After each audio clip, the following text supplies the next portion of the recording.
বলেছিল যে আমি একদিন আমার 6টি ফুল আর লক্ষ লক্ষ প্রজাপতিতে ছেড়ে চলে যাব।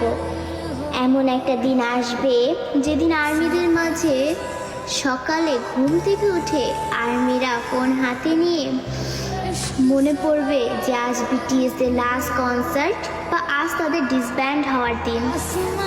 আর্মিরা আমাদের 7 রাজাকে হারাবো। সত্যি তো, বিটিএসরা আমাদের ছেড়ে চলে যাবে।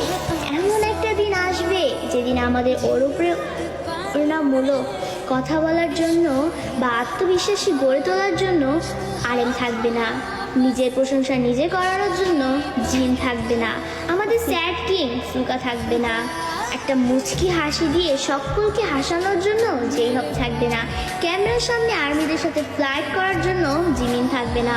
হয়তো এমন একটা দিন আসবে যেদিন আর্মিদের পাগলামো করে হাসানোর জন্য তেইয়াং থাকবে না। হয়তো সেদিন এমনও হতে পারে বানি ইসরায়েল দিয়ে র্যাপ মনস্টার বলার জন্য জাঙ্কুক থাকবে না। সেদিন হয়তো বা বিটিএস নামক ওই ব্যান্ডটা থাকবে না। হয়তো তাদের আর কোনো গান অ্যালবাম রিলিজ হবে না। আমরা হয়তো বা আমাদের 7 রাজাকে আর কোনোদিনও ফিরে পাবো না। আমরা আর্মিরাই চাই না যে আমাদের প্রাণপ্রিয় বিটিএস 2027 সালে ডিসব্যান্ড হয়ে যাক, কিন্তু 2027 সালেই হোক বা 2034 সালেই হোক, একদিন না একদিন তাদের সব কিছু ছেড়ে চলে যেতে হবে। ডোরেমনও তো রোবট হয়েও সারা জীবন নোবিতার কাছে থাকতে পারেনি, তবে বিটিএস মেম্বারও তো মানুষ, তারা কিভাবে পারবে আমাদের সাথে সারা জীবন থাকতে? তবে তারপরও আমি বলবো আমাদের প্রিয় বিটিএস কোনোদিনই ডিসব্যান্ড হবে না।